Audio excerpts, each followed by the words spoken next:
Zilizala viwanjani imeletwa kwako na Bet-in. Bet-in, cheza nasi, bet nasi.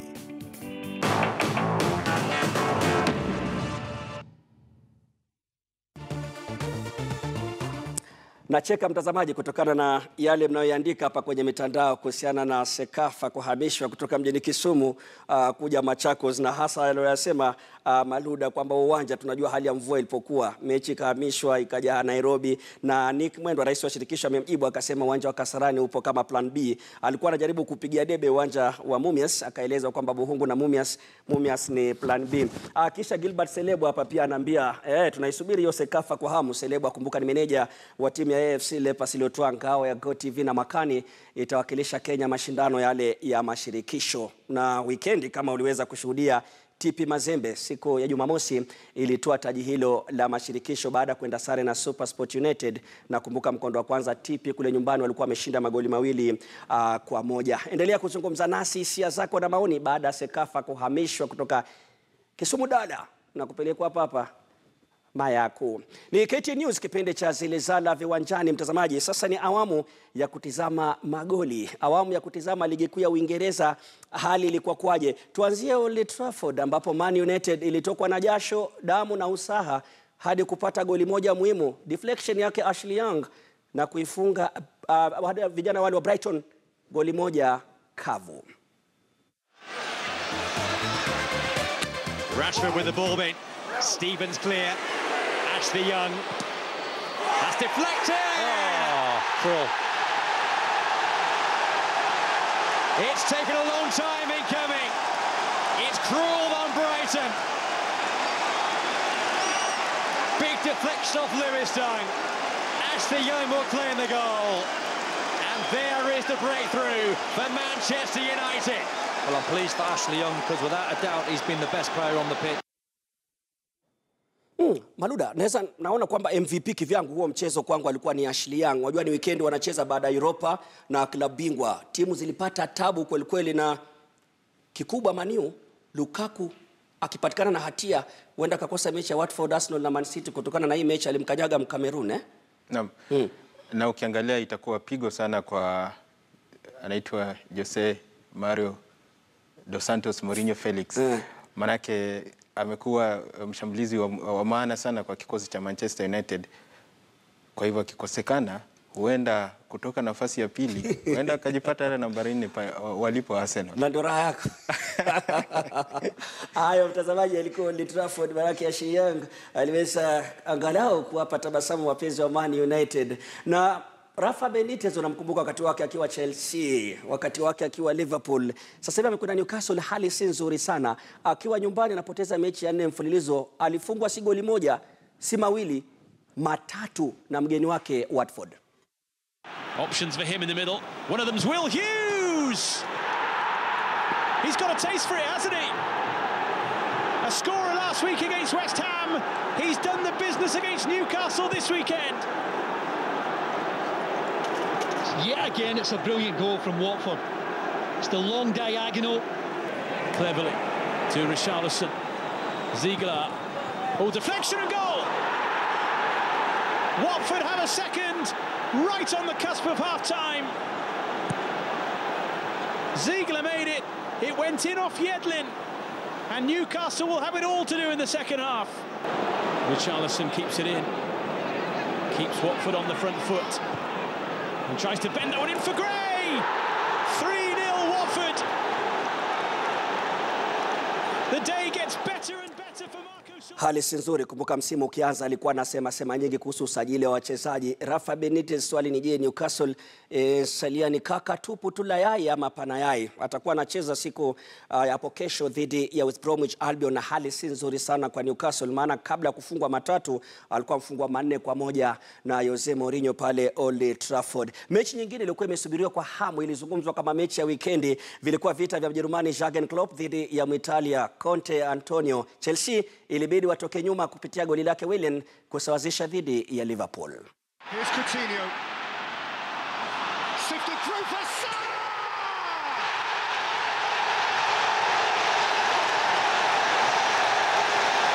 Walking through like an Egyptian.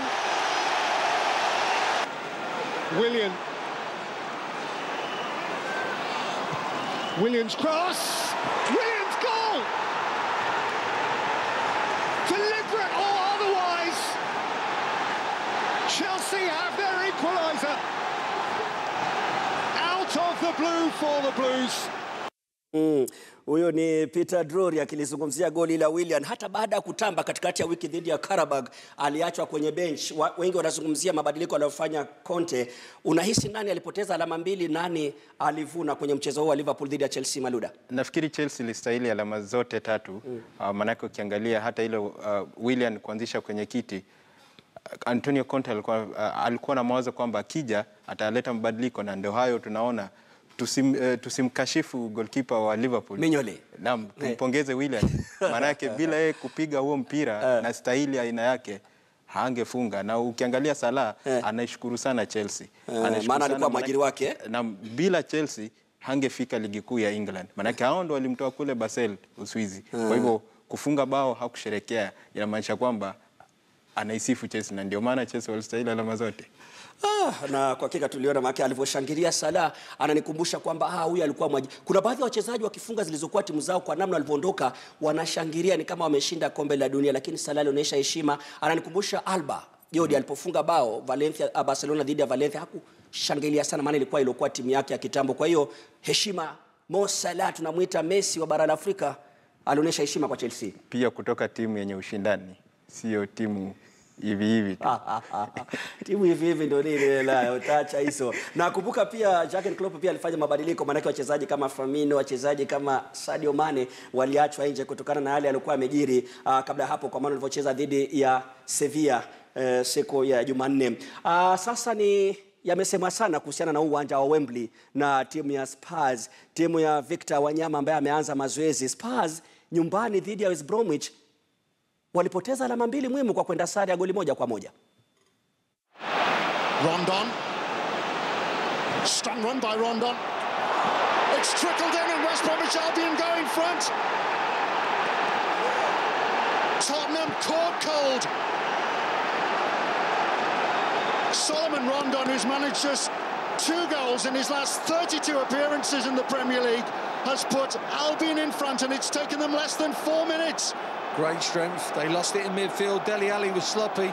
They just set free along that right-hand side, inside right channel. Dribbles into the back of the net, but Lloris has got no chance as it goes in that far side. Kane. Who else? Harry Kane to Tottenham's rescue.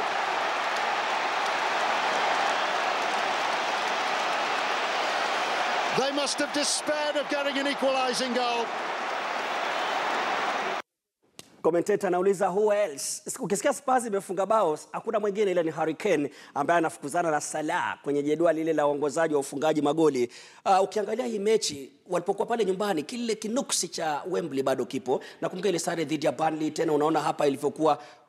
Vyombo vya habari leo vimezungumza, vinasema Spurs isahau taji la ligi mwaka huu. Bila shaka ukiangalia hata nafasi yao sasa hivi, ukiangalia Man City wanaongoza alama 37, alama nyingi zaidi kuliko wao Spurs. Lakini nafikiri ni uwanja wa Wembley unachangia, maana ukiangalia hata msimu jana, manake angalia Spurs wana alama 24 na City wana alama 37. Kwa hiyo hilo pengo kubwa sana. Tunazungumza zaidi alama 13. Alama 13, na ukiangalia msimu jana wakicheza hata ligi ya Europa waliteleza sana katika uwanja wa Wembley na kupigwa hata na timu kama Ghent ya Ubelgiji. Nafikiri wakirejea katika uwanja wao watafanya vizuri, na haswa wakicheza lile derby dhidi ya Arsenal au Chelsea, maana wanafuatana sana, itawasaidia sana. Itawasaidia sana. Hizi ni 5 bora zilikuwa kule juu, hasa Arsenal baada ya kupata ushindi wenye utata dhidi ya Burnley kama ilivyokuwa mwaka uliopita. Na nimemsikia Guardiola akimchokoza sana Wenger, anamuuliza hiyo ni penalty si penalty, maana unamzungumza sana Raheem Sterling. Wanafuatiwa na wana Liverpool. Burnley bwana. Burnley ile mechi ya jana, kusema la kweli, hii Arsenal itatumia mlango wa nyuma hivi itaitwaje, Maluda? Nafikiri Arsenal ni timu nzuri lakini haina kiongozi. Watakapompata kiongozi kama Rafa Benitez, hawatatizika kuwapiga timu kama Burnley.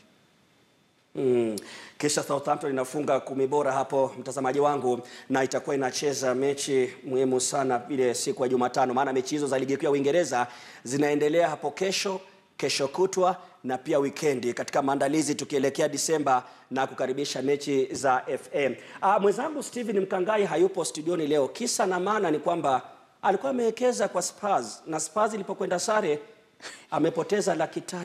Hayo yamemfanya asije studioni maana Nora amekosa maziwa, lakini kabla hajaja kazini alikuwa ameandaa makala ya dozi pata raha duniani. Naam, ni mmoja kati ya washambulizi wazuri katika ligi ya Premier nchini England. Baada ya kuzichana nyavu akiwa na timu za Chelsea na Everton, msimu huu alijiunga na klabu ya Manchester United. Anaitwa Romelu Menamana Lukaku Bolingoli. Romelu Lukaku amekuwa na masaibu mengi sana msimu huu. Mara si moja amekoruzana na mashabiki wa The Red Devils na pia kusukumana na maafisa wa polisi. Hata hivyo, licha shutuma na kejeli za mara kwa mara, Romelu Lukaku ana watetezi. Vuguvugu la kupambana na visa vya ubaguzi wa rangi na maumbile ya kijinsia kwa mara nyingine limewaonya mashabiki wa The Red Devils dhidi ya kumvamia Romelu Lukaku. Haya yanajiri baada ya mashabiki wa klabu ya Manchester United kuimba nyimbo za kukejeli maumbile ya Romelu Lukaku. Kwa muda sasa, mashabiki wa The Red Devils wamekuwa wakiimba nyimbo wakisema kuwa Lukaku ana msolomboko mkubwa. Kupitia kwa mitandao ya kijamii, vuguvugu la kupambana na visa vya ubaguzi wa rangi na maumbile ya kijinsia maarufu kama Kikitauta limesema kuwa mtu kuwa na sehemu kubwa au sehemu ndogo za siri ni kazi ya Mungu. Aidha, vuguvugu hilo limeitaka Manchester United kumpa Lukaku kaptura kubwa kwa sababu ile anayotumia kwa sasa ni ndogo na inaonyesha wilaya zote za mwili wake ikiwemo wilaya ya kwenye. Kwa mujibu wa mashabiki wa The Red Devils, Romelu Lukaku ameshindwa kukimbia uwanjani kwa sababu ana msolomboko mkubwa na wanamtaka kocha Jose Mourinho amtimue. Steven Mkangai, dozi za makala ya Zilizala viwanjani.